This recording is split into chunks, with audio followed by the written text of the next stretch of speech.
guys, Ash here coming at you today, Raid Shadow Legends, with another champion guide. Welcome to the video, guys. I'm glad to have you here.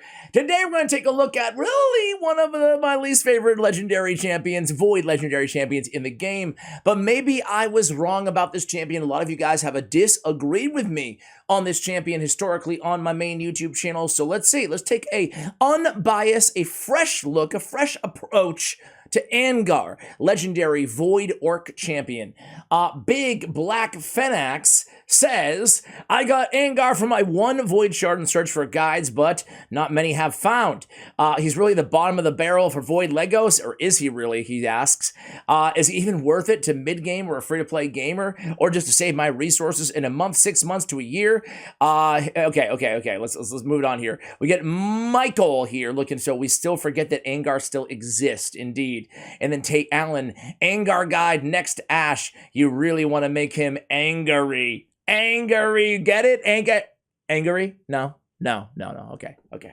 Anyway, Angar, what does this dude do? Why do I always hate on this dude, huh? Am I justified? Anyway, here he is, Void Legendary. To my man's point earlier on in the comments there is, I don't know, man. Do you get excited if you're waiting for years of pulling Void Shards to get your hands on this dude? He looks a lot like Grohawk the Bloodied, or like half the other legendary champions in here. Doesn't he look like, isn't it this, Orcs, or I don't know what it is. Orcs, out of like any other faction in the game, I feel like their character models are not all the same, but I feel like they're obviously not the female. Well, the female ones too, look at this. Tila? Oh, Kreela. Tila. But I do feel like it's like, wait, is that Warlord or is that Vrask? Anyway, I digress. I'm not a fan of the art on Angar, sorry. But you know, not awful, but not amazing. On his A1, he's got a 2-time hitter, plays an extra hit if the enemy has a provoke debuff, which hopefully they kind of always do because he's a provoke specialist in this game. On the A2, Infuriate attacks all enemies on a 3-turn cooldown, places a provoke on them for 1 turn, places a reflect damage on all allies for 2 turns, a counterattack on this champion for 2 turns, thus more triple hitters on the A1 ability. On the passive, Bravado has, if an enemy with a provoke debuff attacks, has a 50% chance of placing an additional or a new provoke debuff on them for 1 turn. Each hit will reduce damage taken by 5% up to 30% in 1 round. So we get some nice damage mitigation there for enemies under provoke, and the chance of essentially extending that provoke another round after they make their attack. So definitely a unique kind of ability to potentially increase the duration of provokes on enemies off of the passive. But that's it, guys. That's the kit. He's an HP-based champion, 22k HP, rounding up, almost 1300 defense. I have to be real, neither of these numbers blow me away. Neither of these numbers absolutely disappoint me either. I would say they're average. I would love to see this HP be a lot higher. I'm going to kind of give buff suggestions, Plarium, if you happen to be watching the old video, which I probably doubt on this second channel of mine. He does have HP in faction by 44%, which is really, really good for faction wars only, obviously. I would love to see a buff to like 28k HP, right? The more the merrier. There's no reason he can't be like a Mountain King HP level or a Harvest Jack or something like that in the game, or a Skullor Vargal, right? He is an HP specialist. It's not going to break him by really scaling that up, nor is it going to break his pretty mediocre multipliers. Let's take a look at those right now here. This is thanks to hellhades.com. They have a 0.12 on the A1, a strong damage grading, a 0.2, a weak on his AoE. So dealing really no damage with that AoE attached to the provoke ability. It's mostly just a control ability there. But that A1 can deal some decent damage, considering it is potentially a triple hitter, provided they're under provoke. Either way, though, not a ton of damage coming from this champion. All right, let's go ahead and let's see how I built him here, guys. I went with a very, very general build. I don't think you need to overcomplicate things on this champion, frankly. Pretty easy to build. And my 2 favorite artifact sets on him are, of course, Perception and accuracy. Both very easily farmable sets. Obviously, accuracy in Dragon's Lair, perception in Faction Wars and in your arena battles through the Forge. So they make a lot of sense, right? We want accuracy. My goal in this champion is essentially to build him with enough accuracy without having to use accuracy on the banner. Instead, I'd rather have more survivability. He is putting out a lot of provokes after all. So I went defense, even from an HP-based champion. Don't totally ignore defense. I went defense on the banner. I went HP on the amulet, but I wouldn't be afraid to go crit damage. The only reason I really went HP was because, man, I got a nice juicy trip roll of crit damage there. Sometimes on champions, not just Angar, on champions that we're trying to get damage from, but it's not their main use case, especially HP-based ones or defense-based ones, I'll go with that HP or defense as the main stat, and I'll try to look for a double roll of crit damage or a triple roll of crit damage or a quad roll if you're lucky enough to have one of those lying around. Oftentimes, I mean, I'm getting almost as much crit damage as I would anyway, but I get all that HP and I get some accuracy as well on this champion. I have HP with a trip roll of defense there on that ring, really nice ring, some HP as well in the substats. Obviously, when we talk about stats on this champion, accuracy and speed, HP, accuracy, and speed are the three main priorities. After that, we would like some damage from this champion too, because not bringing a ton to the table outside the provoke in that cool passive. So we want 100% crit rate. We haven't picked out Masteries yet. He'll be at 102 once we do. And then a little bit of crit damage is nice as well. So again, primarily speed, survivability, accuracy, or I should say maybe accuracy, speed, survivability in that order, right? Luckily with these base stats, it's not too difficult to build him pretty robust, so we can take a hit or two. I have speed on the boots, I have HP percentage on the chest, and I have crit rate on the gauntlets. If you really want to try to min-max your damage on this champion, nothing wrong with going crit damage on the gauntlets. You just have to find all that crit rate on all of the substats for your other artifacts, which I wasn't in the mood to do for a mediocre result when it comes to overall damage. Anyway, I think crit rate is just fine on Angar personally. Let's face it, there's going to be other nukers on your team. No matter where you're using this champion, they're going to carry the heavy burden of really getting that damage. Okay, let's go to the blessing here. You can see I have Brimstone. I think Brimstone's a great blessing for Angar. We're building him with accuracy anyway, and we get the extra HP. This is not a champion that you see used a ton in PvP, although he can be used in the same way as a Molly Tankard. Granted, nowhere near as good as Molly Tankard in the arena, but as a provoker, as a void provoker, where you don't have to necessarily worry about affinity. And again, you get that chance at extending those provokes, which is nice crowd control as well in the passive. I would say he is kind of like a B- as an arena control champion overall, personally. Maybe a B, if you want to be kind. Other options, I think he's also a good temporal chains candidate, right? We get some defense, decrease enemies' speed by 3% for each active buff they're under, depending on how high you have him awakened. I guess as an last option, I would go with intimidating presence, strengthening your team's aura, or weakening your enemy's aura. So I'm going to keep with Brimstone. I want a little bit of damage, and again, that HP does make sense as well. I'm going to move myself over here to the middle because we want to go with support and offense on our masteries for this champion.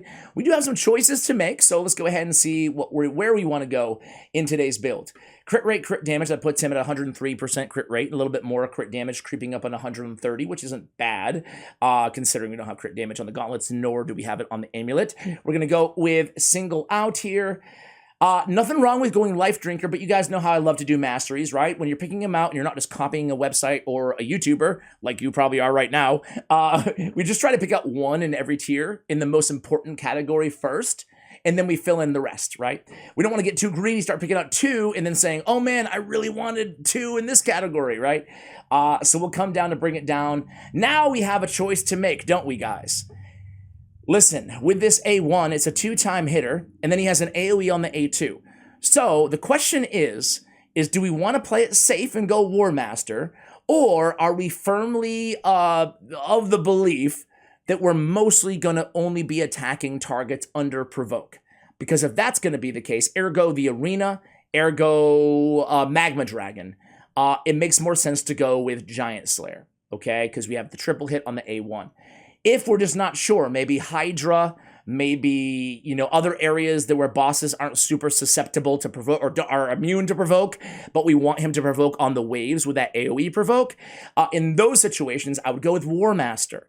So because today we're going to be using him for the Magma Dragon, I am going to be going with Giant Slayer because we're only going to be attacking targets under provoke, or at least the majority of the time where we really need him, right?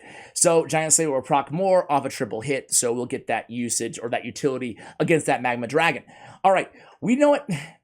Defense is totally fine with this champion too, because getting those counterattacks on Retribution is extremely valuable. So there's nothing wrong with going defense. As a matter of fact, guys, I think given that we have plenty of provoke, or accuracy, plenty of provoke, I guess, right?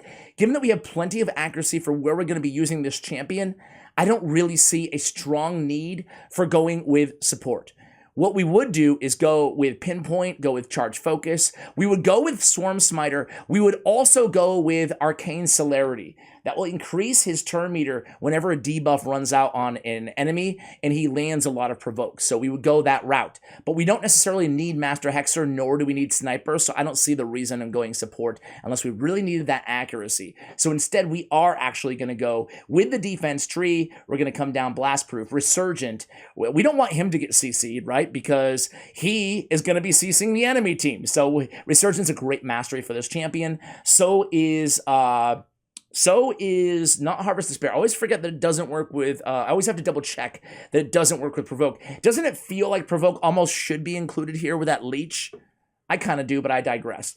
Delay Death, and then we're going to come down with Retribution and Deterrence. That way we can have those counterattacks, thus hopefully getting 3 more hits, thus hopefully getting more Giant Slayers as well. We will pick up a Life Drinker. It's nice to have Life Drinker, a healing ability. That's what we're also going to pick up.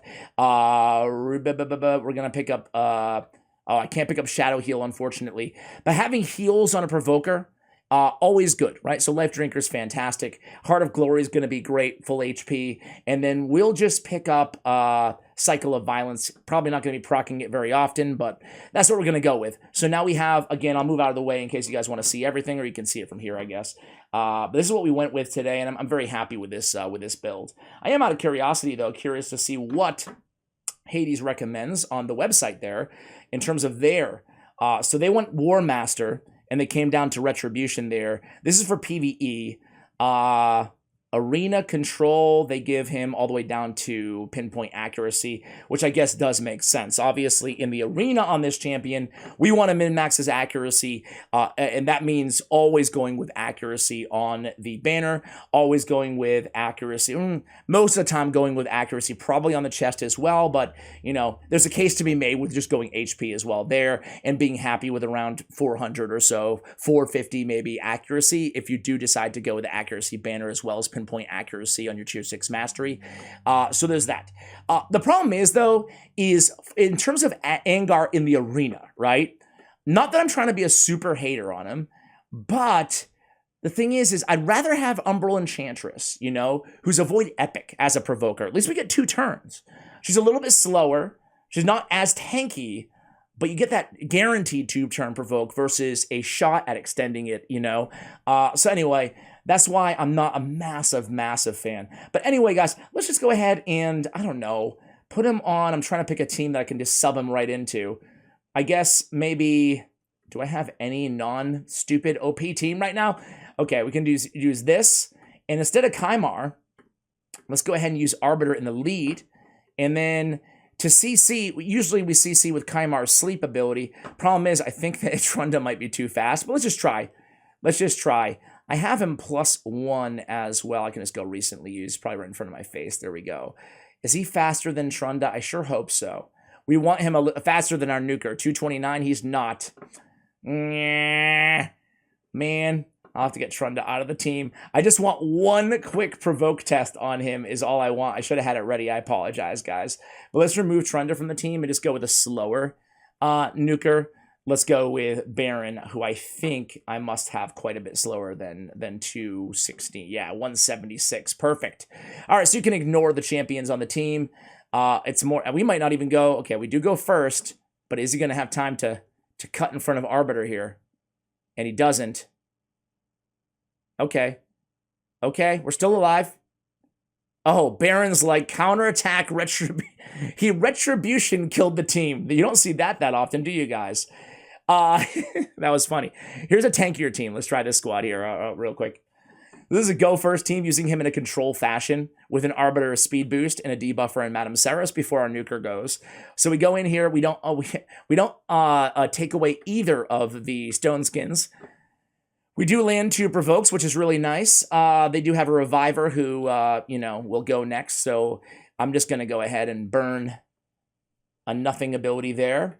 We'll go with a speed boost here. I want a Mighty Uko to go in with the A3 unless they shut it off. But you can see, hey, did you see that provoke landing on Nishak again? Basically extending that provoke, and that's the cool use case in this champion, right? Come in there in the arena and have a chance at extending. Now, the reason I said that Molly's better is because she has a chance of doing a 2-turn provoke, 50% chance, and she also has one of the stronger passives. So I feel like she just brings more to the table. You know what? I still don't want to go with Sky Piercer, but let's go with... Hopefully he doesn't die here. Let's just go with this. Actually, he's not going to die from 1 bomb. That's the nice thing, too. He's tanky, right? So we come in here, get more bombs on us. We might die here. We might die because we don't have a cleanse on the squad. So we weren't able to see much. Not a lot of damage really coming from that ability either, that A1, as we mentioned earlier. Finally, we get a shot here. 1 turn away from getting the revives up. We want him to die right here, and we want Arbiter to live. That's the goal. Okay, we're still in this, guys. Boom and boom. Let's see. Can we keep Mr. Baron alive? I don't know. Okay, that was handy. Come in here. Get those debuffs. Polymorph. Awesome. Exactly what we didn't want. Here's his big A2. Provokes across the board. Sky Piercer comes in. We finish the battle. Wasn't pretty, but we got it done. I have to say that I'm coming away from, these small 2 battles anecdotally as kind of a fan. That was kind of a little bit better than I expected. Only problem is Polymorph and Stone Skin, right? All right, so we're going to take out War Chief, put in Angar, and try him as our main provoker against Magma Dragon here. Also, I've kind of gotten away from doing the lore on all of these videos, but it is noteworthy that he has pretty cool lore if you guys want to check it out. So I didn't come in here. The thing with War Chief, and this is the problem with Angar again, right? Is even though you can make the case that, yeah, man, he was pretty good as a control champ. You build him a little bit faster, a little bit more accuracy. He could be really good in the arena. He could be very serviceable in the arena, and I would agree with you. However, as I said, I can name epic champions that I would prefer a little bit more over him. I can name a lot of legendary champions, and this is a void legendary. He ought to be a little bit better. I do like the fact that he has that counterattack, though. That's pretty cool, on that A2 ability. But let's see if we can get back to the provoke here. So that was his A1. See, the provoke didn't land because he didn't have it up. The problem is with War Chief, he comes in, he provokes on his A1 before anybody dies. So the issue here with Magma Dragon is I would have to go in here and edit the team. I don't even have the team set up right now. But what I would do is I'll start it again, but I would need to not have him use his A2 ability at all on that second wave. Probably not even on the first wave. Oh, I have War Chief back. Oops. Probably not even on the first wave. He needs to have that A2 up. Unlike War Chief, it doesn't matter. He has a provoke on every ability. We're good, no matter what. Okay, now we're good. Unfortunately, we don't have that in Angar. You need to make sure he has the ability, because if he doesn't have it up, what good is he against the Magma Dragon, right? What good is he? So here we go. We'll do some of this. Should build the 1-shot every beat. We'll go in with the A2. Hopefully we'll get back to it here. And then let's just kind of A1 cycle here. Let Turvold do the heavy lifting. Man, I really need an AoE nuker on this squad. Okay. I guess Fenax has that AoE there. All right, coming back on the second wave. Most importantly, I just want to make sure that I have the ally attack up and ready. All right, come in there. Come in here. That AoE is not bad at all from Fenax, man. On his A2, right? I'm just kind of not putting a lot of thought into who I'm attacking next, guys, because they're all pretty squishy here. This is Doom Tower hard, by the way. The dragon's tough. Before him is pretty easy. So now we have increased crit rate, increased crit damage. We don't have debuffs, unfortunately, on the dragon, but we are going to be able to get them on, hopefully. Let's go in Turvold. Some nice hard hits, hopefully. There we go. We still haven't gotten back to it, man. It's the next ability, so as long as somebody doesn't... Okay, so you can see the frustration here. That was my bad, honestly. Don't blame him, right? I shouldn't have used the ability on the first wave. We killed everybody too fast. But the problem is again, as you can see, right, is finally now we land the provoke, right? A little bit too late on that provoke. But he can definitely be, this is unfair to him, he can definitely be a solid, but look it, we didn't get the proc there on that last attack, right? We didn't get the extension proc, his bravado, his passive. And the problem is, if we don't get that against the Magma Dragon, unlike a War Chief type champion or any champion with a high provoke on the A1, it's just not reliable to always have that Magma Dragon under that provoke. Now, if I went in there and actually made sure the A2 was off cooldown appropriately, we would win a lot of these battles. We wouldn't win them all, though, because again, it's a 3-turn cooldown. He doesn't have the provoke on the A1 ability. So, it's not, I don't know. I just don't feel like he's that reliable compared to some of the other provokers out there. I think that he needs a buff. He's not a useless champion. Is he worth investing in? Only if you're looking for a provoker specifically and you don't have any better options. I guess my issue is I frankly do think there's a lot of better options out there. And for a Void Legendary, man, you've got to be coming with the Thunder. It's a lot for Legendary books. It's a lot just to buy a Void Shard or to acquire a Void Shard. It's a lot more challenging than an Ancient. So he needs to be bringing that extra oomph to the table as well to help supplement that additional cost that it costs to get your hands on the champion to begin with. So I would love to see a little bit more damage. I would love to see that bump up that extension chance on that passive, maybe another 10 or 15%, maybe even another 20% to get up to 70. And I think you could do some really cool things with this champion. So I think he's one buff away from being a very viable champion. But right now, I think he's relegated, to kind of an early mid-game provoker if you don't have better options. Frankly, I like Vizix a lot better than this champion as well. And she's a free Void champion who has a provoke on a 3-turn cooldown. Guys, that's going to do it for the video. Thank you for watching, and as always, take care, guys.